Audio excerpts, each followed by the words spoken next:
Bus కింద పడి 2 ఏళ్ల చిన్నారి మృతి చెందింది. కుమారుడిని స్కూల్ బస్ ఎక్కించేందుకు వెళుతూ కూతురును వెంట తీసుకెళ్లడం ఆ కుటుంబంలో విషాదాన్ని మిగిల్చింది.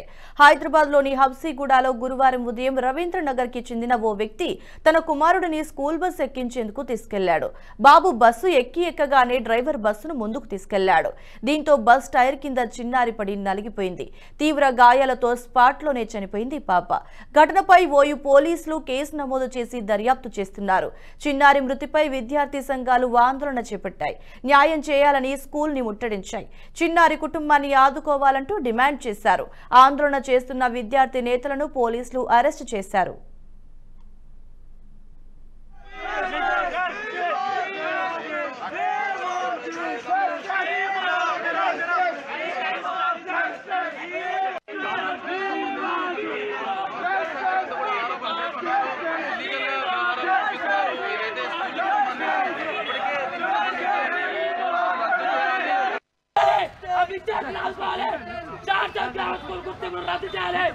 లేకపోతే ఆ యొక్క విద్యార్థుల పక్షాన ఏబీపీ ముందు రాని అనేక ఉద్యమాలు చేస్తారని మేము డిమాండ్ చేస్తున్నాం.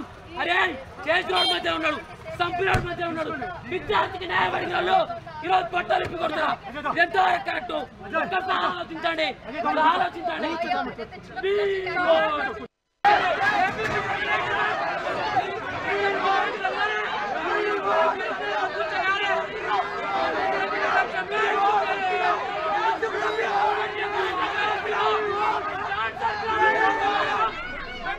ఈ వీడియో మీకు నచ్చినట్టయితే లైక్ చేయండి, 10 మందికి షేర్ చేయండి. అలాగే కామెంట్ల రూపంలో మీ అభిప్రాయాలను మాతో పంచుకోండి. Nationalist hub group of channels ను సబ్స్క్రైబ్ చేసుకుని తెలుగునాట జాతీయవాద జర్నలిజాన్ని ప్రోత్సహించండి. ఈ వీడియో కింద ఉన్న బెల్ ఐకాన్ పై క్లిక్ చేయడం మర్చిపోవద్దు.